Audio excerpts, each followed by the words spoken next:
네, 안녕하세요. 코드블랙입니다. 자, 오늘 또 시장 전체 흐름 좀 살펴보도록 하겠습니다. 점심시간에 밥 먹으러 간 사이에 이놈들이 좀 빈집털이를 한 건지 어쨌든 지금 점심때 갑작스럽게 좀 매물이 출회되면서 변동성이 좀 확대되고 있는 모습입니다. 자, 아무래도 오늘 주요적으로 봐야 될 거는 메인은 아무래도 SK 하이닉스 실적 발표겠죠. 실적이 정말 어마무시합니다. 매출 52조인데 영업이익이 얼마 나왔죠? 40조? 37조. 37조 인데 여기 이제 영업의 손익을 제외하고 나서라도 엄청난 아무튼 실적을 기록했습니다. OPM이 엄청나죠. 네, 영업이익률 엄청나고. 근데 순현금이 지금 100조를 넘어가면서 재무적으로는 자 일단은 차입에 대한 부분은 줄어드는데 현금은 증가해요. 네, 그래서 그 부분이 좀 핵심이 될 것 같고 어쨌든 지금 정말 대단합니다. 그래서 요 흐름이 계속적으로 지금 뭐 2분기 그리고 그 다음 올해까지 계속 좀 이어지는지가 좀 주목해 볼 만한 포인트가 될 것 같고 결국에는 그렇습니다. 이게 좀 쉽게 막 꺼지진 않을 것 같은데 자 그런데 우리가 좀 늘 경계를 갖고 봐야 될 게 아무래도 그쵸. 그 약간 피크아웃 관련된 부분을 경계를 해야 될 것 같고 어쨌든 지금 약간 외국인 통해서 변동성이 좀 확대되고 있습니다. 이게 지금 제가 프로그램 매매를 좀 더 주의 깊게 보고 있거든요. 삼성전자 같은 경우 계속 좀 담고 있는데 변동성을 주면서 주고받고 있는 그런 부분이에요. 그래서 방향성에 대해서는 크게 문제 없고 일단 지금 삼성전자가 신고가 나왔죠. 보통은 신고가 나오면 제가 뭐라고 말씀드렸죠? 신고가 흐름에서는 뭐 분할 관점에 대해서 좀 체크를 해볼 필요가 있고 다만 그러나 삼성전자 같은 경우는 지금 20만 원, 한 21만 원에서 좀 더 내렸다라고 해서 20만 원 그리고 대략적으로 21만 원 구간에서 이탈되지 않고 지켜준다라고 여기가 좀 저점으로 만들어진다라고 하면 다음 상방을 충분히 좀 기대를 갖고 볼 수 있을 것 같아요. 그래서 지금 변동성이 나오고 있지만 어쨌든 크게 뭐 단기적으로 막 이거를 최근에 막 확 들어갔다 뭐 그런 관점으로 보는 게 아니라고 하면은 좀 더 추세라든지 그런 방향성을 보고 좀 끌고 가는 부분이 좀 괜찮을 것 같아요. 그러면서 오늘 좀 전기 전력이 굉장히 좀 강세를 보여주었습니다. 자, 제가 좀 전기 전력 관점에서 좀 핵심을 보고 있는 거 지금 점심 시간에 상승부터 반납하고 있는 거예요. 대원전선 상한가 갔다가 좀 빠졌고 대한전선 같은 경우는 이제 하락했고 어쨌든 일진전기, 효성중공업, LS 일렉트릭 여기가 좀 메인격으로 봐야 될 것 같잖아요. 그래서 가운데서는 이제 LS 그룹 쪽이기 때문에 그냥 수급적인 부분으로 약간의 좀 비어 있는 부분이 좀 이제 진행된 거 아닐까 수급적인 부분 상방이 없기 때문에 그래서 그런 부분 봐야 될 것 같고 결국에는 실적 베이스로 보는 부분은 효성중공업, LS 일렉트릭 그다음에 일진전기 저는 약간 요렇게 좀 세 개를 좀 메인격으로 보고 그리고 산일전기도 괜찮습니다.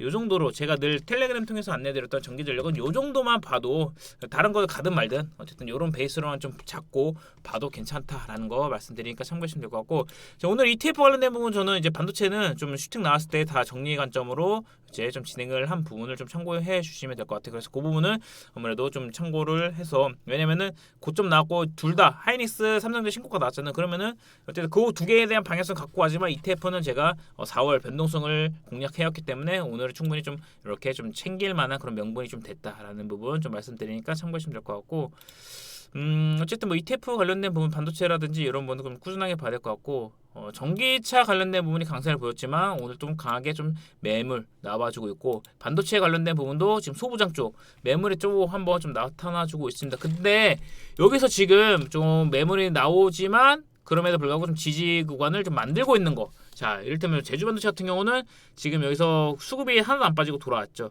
그러면서 오늘 기준선 상단이랑 5일선 여기 안 깨고 즉 44,000원까지 눌려도 됩니다. 근데 안 깨고 지켜준다라고 하면은 여기서 다시 물량 소화한 다음에 지금 5만 원까지에 대한 베이스는 계속적으로 좀 방향성 잡고 볼 필요가 있을 것 같으니까 좀 참고하시면 될 것 같고요. 그리고 YC 같은 경우도 지금 이제서야 21,000원 이 기준선 상단을 돌파하면서 좀 소화하고 있는 부분인데 요거 추세씩 만들어 놓고 추가적으로 2만 원, 21,000원 계속적으로 요 흐름 이어가면서 물량 소화하잖아요. 충분히 좀 다음 반등 흐름에서 좀 기대를 갖고 볼만하다라고 하면서 계속적으로 저는 다음 그러니까 현재 상황에서 챙겨야 될 건 있고 분명히 그 다음을 준비해야 될 거를 같이 좀 병행하면서 볼 필요가 있다라는 거 결국엔 이 안에서 좀 수급이 돌고 돈다라는 것까지도 같이 좀 챙겨가는 부분으로 좀 볼 필요가 있을 것 같아요. 그러면서 추가적으로 지금 AD 테크놀로지 팹리스 관련된 부분도 좋은 흐름 보이다가 좀 눌리지만 어쨌든 요 변동성 이 추세를 잡고 가는 부분에 대한 변동성은요 크게 문제될 건 없다라는 것까지 좀 봐주시면 될 것 같습니다. 그래서 그러면서 오늘 하나 좀 굉장히 좋았던 거는 바로 요 사핀 반도체 네, 그렇습니다. 이게 제가 텔레그램 통해서도 여러 번 진짜 아무래도 가장 먼저 체크하면서 요거에 대한 뷰를 그러면서 커버를 해 나갔던 부분 중 하나이고, 실질적으로 지금 이제 45,000원 400%를 넘어서는 상황인데, 요거를 제가 영상을 통해서도 이렇게 지난 여기 언제입니까? 보시면은 자 12월 18일 수정된 거 없고 12월 18일 그대로죠.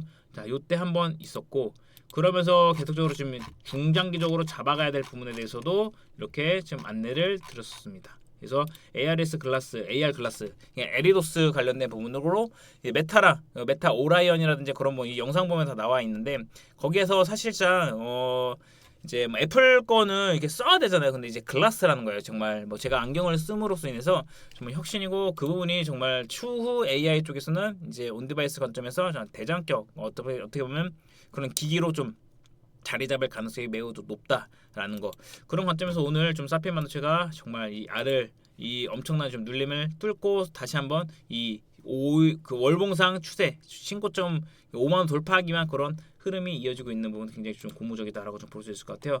그래서 요것도 이제 뭐 올랐으니까 뭐 말하고 그런 분 많겠지만, 계속적으로 저는 커버해 나갔다라는 거. 그래서 그 관점에서 뭐 G2G 바이오 관련된 부분이라든지 제가 뚝심 있게 계속적으로 커버해 나가는 거는 커버해 나가고, 이제 커버를 제외시킨 거는 제외시키고, 그런 부분으로 좀 공부를 계속적으로 해 나가는 부분은 여러분이 좀 더 잘 아실 거다라고 좀 생각을 하고요. 어쨌든 지금 점심 때 요놈들이 좀 변동성을 좀 확대해 나가고 있는 상황입니다. 로봇도 좀 갈 듯 말 듯한데 다시 한번 눌리네요. 근데 로봇 같은 경우도 지금 추가적으로 좀 추세 바닥이라든지 이런 부분 잡혔기 때문에, 결국에는 이 부분도 좀 순환 관점에서 좀 주목해 볼 필요가 있을 것 같아요. 네, 그래서 뭐 한라캐스트 이런 것도 지금 기준선 돌파하고 오늘 좀 눌렸지만, 이런 것도 좀 이제 좀 수급이라든지 탄력이 좀 좋거든요. 그러니까 뭐 대형주로 본다라고 하면은 결국에는 로보티즈, SPG, 레인보우 로보틱스 등 해가지고 이쪽이 좀 핵심이지만, 좀 수급 관점에서 좀 바닥에서 좀 탄력적인 거 단기간에 좀 확 오를 수 있는 부분을 보자라고 하면은 약간 이런 거 좀 액트로라든지 뭐 이를테면 뭐 현대모백스도 지금 수급이 굉장히 좋거든요. 이렇게 좀 압축해서 보는 것도 괜찮다라는 거 말씀드리니까 좀 챙겨 가시면 될 것 같고, 그러면서 조금 이제 올해 이번 주에 AACR 종료되고 좀 약했던 바이오들이 약간의 반발 매수가 좀 유입되는 흐름이 좀 보여지고 있습니다. 자, 그런데 바이오 같은 경우는 지금 막 이렇게 탄력적으로 간다라기보다는 좀 저가에서 분할로 계속 좀 매집을 좀 모아간다라는 관점으로 좀 시간을 느긋하게 두면서 투트랙 전략으로 보시는 게 맞다라고 보고, 알지노믹스라든지 뭐 에이프릴바이오 이런 것들 지금 가격적으로는 좀 접근하기에는 좀 많이 빠졌기 때문에 괜찮아요. 꾀겐이죠. 꾀겐이라고 하죠. 그리고 삼성중공업도 오늘 신고가 나와줬고, 이렇게 지금 주도 위주로 계속적으로 우리는 반도체, 그리고 2차전지, 조선, 뭐 스페이스에서 관련된 증권주 미래에셋 증권도 괜찮습니다. 반도체에서는 이제 소부장까지 넣고, 요거에 대한 거를 수급을 보면서 순환을 하고, 그냥 지금은 챙길 거를 챙기고 다음은 뭘 봐야지? 그러면서 이제 원전 관련된 부분도 오늘 좋았어요. 그래서 원전은 지금 뭐 대우건설, DLENC 좀 튀고 갔지만, 현대건설도 돈이 꽤 괜찮게 들어오고 있습니다. 이건 계속적으로 좀 프로그램 매수에 들어오고 있어요. 좀 오후에 좀 점심 때 여기도 지금 훅 눌렸는데, 지금 17만 원 위에서, 그리고 오늘 기준선 상단 돌파하는 흐름에서 방향성에 대해서는 지금 추세적인 부분, 파동이라든지 이런 거는 좀 살아 있기 때문에, 다시 한번 19만 원에서 20만 원까지는 좀 단기적인 그런 뷰를 좀 무게를 두고 잡아갈 필요가 있을 것 같아요. 그래서 어쨌든 대형 순환주 그리고 좀 실적 관점으로 좀 보기 때문에 지금 실적주 흐름이 좀 이어지고 있기 때문에, 이렇게 같이 좀 병행해서 대형주여도 단기간 수급이 들어오면은 확 튈 수 있다라는 것까지도 같이 좀 체크하면서 잡아갈 필요가 있을 것 같아요. 네. 그래서 지금 다시 오후장에 또 어떻게 될지 봐야 되겠지만, 어쨌든 점심 이후 좀 변동성이 나타나고 있습니다. 그러면 오후도 약간에 대한 변동성이 나타날 수 있겠지만, 그 흐름을 우리가 좀 변동성을 좀 활용하는 그런 부분으로 봐 나가면 될 것 같아요. 그래서 이렇게 좀 보시면 될 것 같고, 그다음에 OCI라든지 이런 것도 굉장히 좀 좋죠.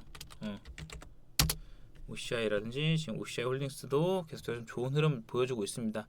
기판도 역시나 뭐 실적에 대한 부분이 좀 기대감이 있기 때문에, 오늘 좀 눌리는 구간 이런 거를 약간에 대한 변동성을 통해서 지금 뭐 대적존재 같은 거 오늘 5일선 터치할 때 요거는 좀 이렇게 지금 가격대에서 좀 잡아가 볼만 하지 않나 라는 부분으로 좀 무게를 두고, 혹시라도 오후에 또 추가적인 어떤 변동성이 나오는지 보면서 그건 좀 타이밍 제가 텔레그램 통해서도 한번 요 타이밍 한번 분봉으로 해가지고 좀 체크를 해보도록 할게요. 추세라든지 어쨌든 큰 흐름 지금 변동성 나와도 그 부분이 유지된다라고 하면은 흔들릴 건 없습니다. 다만 여러분이 좀 신고가 나거나 좀 분할로 챙겨야 될 거 막연하게 존버한다라고 해서 그거는 결국에는 뭐 사이버머니로 남아 있는 거잖아요. 그래서 챙길 거는 어느 정도 좀 챙기면서 그렇게 또 다음을 준비하는 그런 그런 과정을 계속 병행해 나가는 게 결국 강세장 속에서 꾸준하게 좀 수익 밸런스를 잡아갈 수 있는 부분이니까 이 부분은 제가 텔레그램 통해서도 시장의 업종, 시장의 수급이 어떻게 들어가고 현재 프로그램 매수세가 꽤 주도하고 있는 그런 부분이 있어요. 원웨이로 매수세 들어오면은. 그래서 그 부분도 좀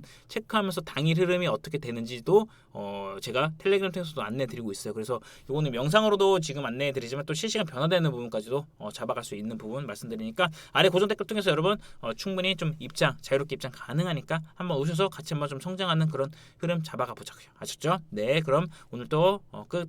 여기서 끝. 자, 좋아요, 구독 한번 눌러주세요.